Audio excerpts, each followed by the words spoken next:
This one is so loose, bro. What's good with y'all YouTube? We got some the LCS starting tomorrow or some type of direction. But in this video, we finna be looking at some league stuff. A bunch of league stuff is dropping. The dive is here. You know what I'm saying? Travis Gafford dropped this thing. Hey, let's see what it's talking about. To give some context. So this is his. I want to see what mine was. Go to my channel.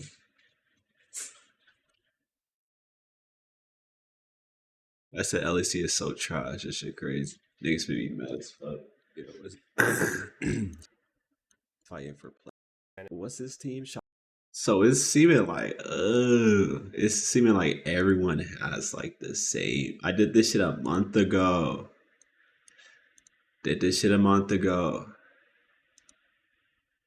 Everyone is having it basically in the same order, bro. Me and Cubbies are the exact same. As to why I power rank the teams where they were at. That's great, Cubby. Shout out to you. I want to see the dive. Let's see what these niggas talk about. I truly do not think it's hard. Grubs, everyone, let's go.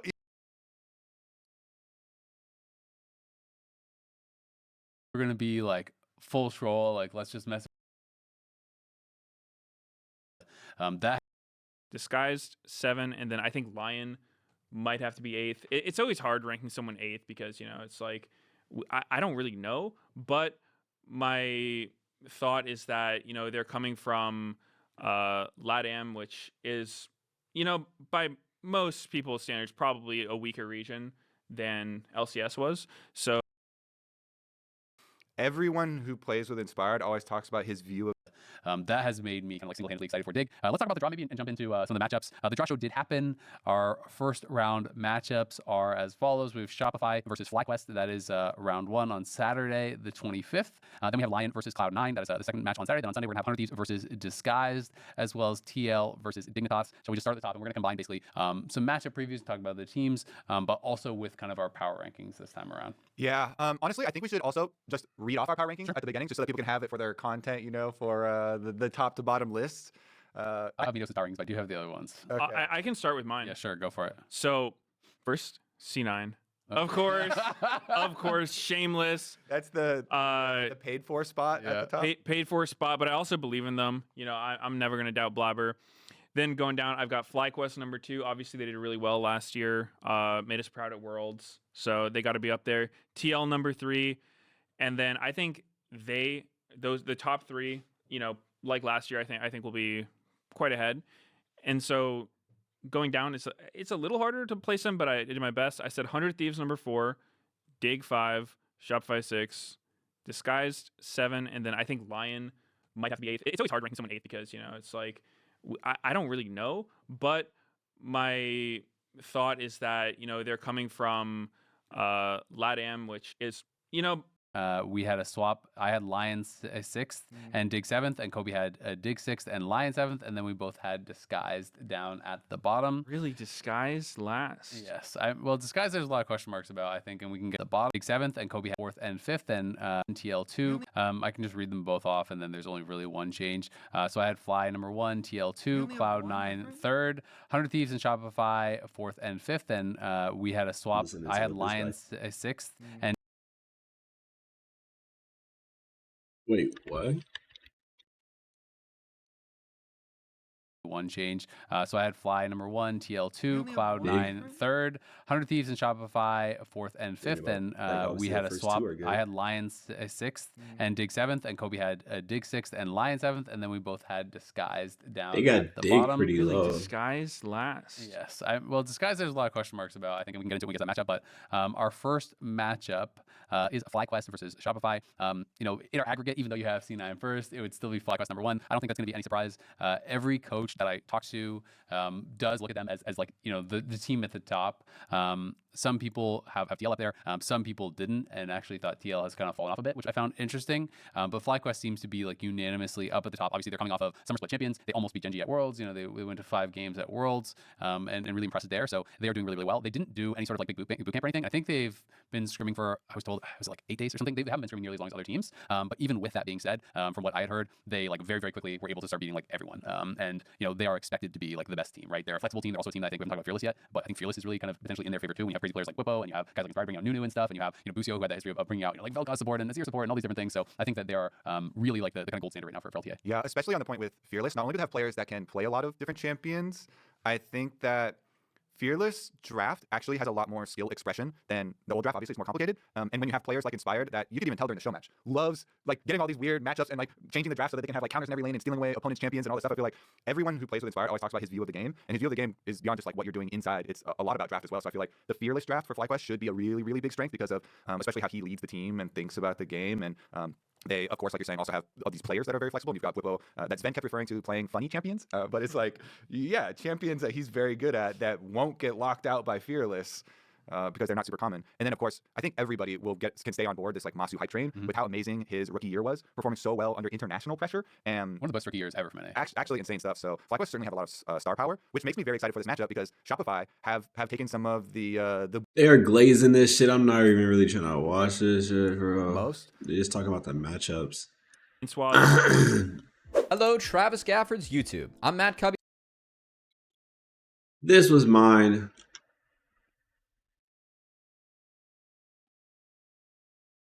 I had this like this a month ago. People just now dropping their stuff.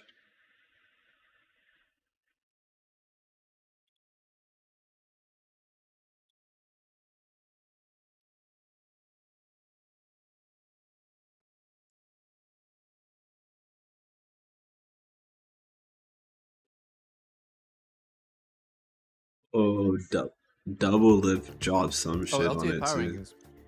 Let's see what he's Okay. doing since he thinks he's important. All right, boys. Hurry up, bro. I briefly went over this yesterday, but I think I'm gonna. My sanity. I know it's not low key, it's LOL fandom, whatever. Okay, so here are the rosters, right? LTA North, newly branded LCS, right? I'm only gonna rank the Northern Conference. Obviously, I don't really know that much about the Southern Conference, which is primarily CBLOL teams. So, gonna stick to stuff that is pretty continuous with last season. Okay, so the first two things to notice, I guess, would be that FlyQuest and Team Liquid, who are the number 1 and number 2 teams, they played the finals of last summer finals. Really close, ended in a base race. Really insanely close series, actually. Funny way for LCS to end, but these teams didn't change their roster at all, and they were already really dominant, and it wasn't really that close. It would actually be troll as fuck if I didn't rank FlyQuest and Team Liquid as top of the league, because they only got to improve, basically. Like they just get to get a little bit more time together to flesh things out, and they're already the top teams. And I don't really feel, well, we'll get into it more, but I don't really feel like any of these new rosters immediately look as good as them. So for that reason, I'm going to put FlyQuest at S tier, and I'm going to put Team Liquid pretty much identical to them. I think it was very close between the two teams, but I'll put them, within the same tier below. Okay, so the funniest shit is happening where like some teams are super budget and some teams are not. So like Cloud9, right? They went back to their roots with Sven, Vulcan, and Blabber. I'm going to say that depending on how good Loki is, because how important mid is, this is already looking like a top team, right? They got Reaper coaching. He's always been good.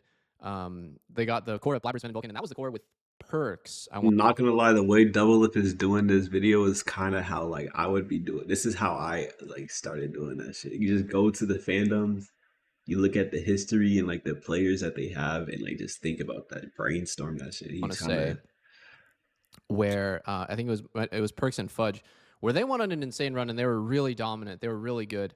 Now, are these guys washed? I don't think so. I think that the experience is going to shine through. These are all good players. Sven didn't have the best last split, but I'm going to chalk that up to it's his first split back. So I think Xenon has a lot of potential. The biggest question mark is Loki, but this roster looks good, right, guys? I think that this roster looks good. So I put them a tier below FlyQuest and TL. I think that's pretty fair. It would be pretty crazy to predict them to be this was a as day good as them. ago. So yeah, let's see here. Dignitas, Surdy, Lyra, Kane, Tomo, Isles. 6. Okay, so immediately my thought on that is 6. Wait, is Lyra actually trolling? Immediately is 6. Okay, this website is trolling. Shiden. I'm like, what the hell? Lyra is fucking playing? No, it's Shiden. It's Surdy, Shiden, Kane, Tomo, and Isles. This is like the rookie team. At this point, it's pretty troll to say that Tomo and Isles are rookies. You guys have been playing the league for years. So it's really the rookie team because of Surdy and Shiden. I remember Kane being pretty decent on Rainbow 7. or I don't even know if that's what they're called, R7. I think they're called Rainbow 7, but he was pretty good. He was one of the 2 decent players on that team, so I think he's really good, actually. When I watched him play at Worlds, I thought he was actually very good. This is a team that has a lot of potential, but immediately I'm going to have to put them pretty low just because of the inexperience, right? I think it's going to be unlikely that this team does well in the beginning, to be honest. Not enough experience for Surdy and Shiden. You know, it's kind of like either their first time with Surdy and LCS, or it's like his second time around with Shiden, but Shiden was never really that great in LCS. He's always been very good in solo queue, though, so that is that's kind of where I put him. I put him definitely a couple tiers below C9. Let's see here. Lion. Hold on, let me ban my chant real quick. Now, Lion. Licorice, Audi, Saint, Henna, and Lions. This guy's an Inter. I remember him. Henna's really good. I don't know anything about Saint, so I'm just going to refrain from... It's kind of like Saint and Loki, these 2 new Korean mid laners. It's just a complete burger flip where they're not going to be good. Audi, he's not going to be very good in LCS. I'm just going to keep it real here. Inter. Licorice, he's like, could be decent. It really just depends. I feel like Licorice had a really, really good year on Golden Guardians, and ever since he's been kind of riding on that. To me, this is actually a team that's in the... It's... I don't have the highest hopes for them, but they should be immediately just as good as Dignitas. So I'm putting them there for now. Why is Shiden suspended? Wait, Shiden is suspended? Oh, because of in-game behavior. They got Shiden. Wait, he's suspended from...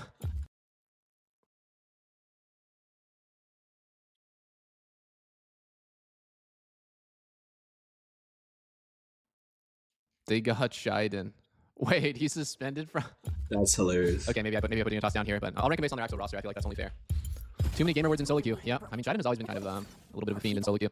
Okay, so who's next? Shopify, Fudge, Contract, Palfox, B-Boy, and Seos. What do we think about this team, guys? They also have Zazel. I think B-Boy's good. I think Palfox had one of the worst years I've seen from a mid laner in LCS. Like, he had a horrendous year.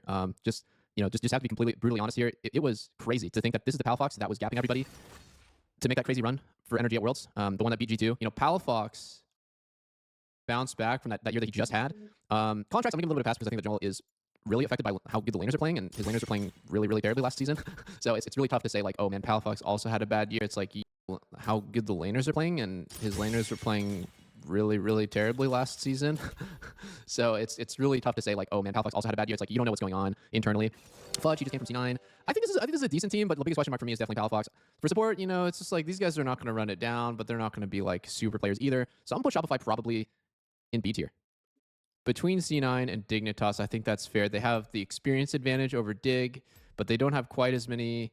they don't have as many mechanical prodigies, I guess, as what's possible with like Shiden and Surdy. But I think, like, immediately, that's where I would put them.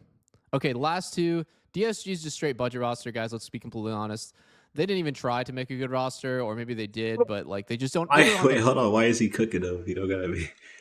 budget. They couldn't afford any of the top players. So DSG is just straight up in the bottom, right? We're talking about, like, they just put together a roster because they had to. And for Dig, or sorry, not for Dig, for 100 Thieves, Sniper, Quid, and River had a pretty decent year last year, and Sniper's growth was really impressive. The biggest question for me is whether or not FBI is an upgrade to Tomo. I think Tomo played really well last year, but I don't know if a lot of other people saw what I saw. I think 100 Thieves is just a solid B tier in the same level. This is solid, actually. This is I could argue this is better than my tier list. This is a solid tier list. Shopify. I think I put 100 Thieves above Shopify. Yeah, though. But it's a solid tier list. It's damn near the same shit. He has Dig lower though. I ain't gonna lie. I have Dig higher. We're gonna have to see.